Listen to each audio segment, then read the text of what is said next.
L'idée de départ de la Fondation Mémoire pour l'avenir, ça a été le choc qu'on a tous ressenti en tant que Marocains après les attentats du 16 mai 2003.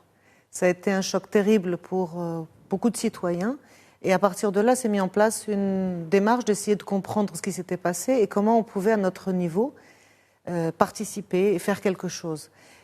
Une des conclusions de ces attentats, des enquêtes menées après ces attentats, a été le fait que ces jeunes étaient extrêmement jeunes et avaient été brainwashed très rapidement.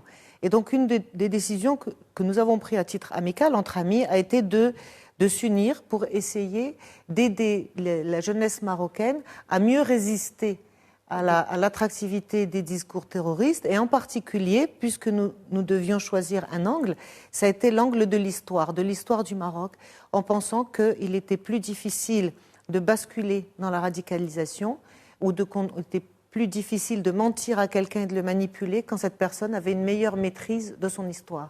Et donc sur cette base, nous avons cherché à mettre en place et à soutenir des actions qui existaient déjà, donc pas de nous substituer à ce qui existe déjà au niveau institutionnel. Il y avait l'IUR avait été mis en place, donc le CNDH, les archives du Maroc, toute une série d'institutions avaient été mises en place. Mais le fait de travailler en tant que société civile, c'est raconter l'histoire à travers les histoires.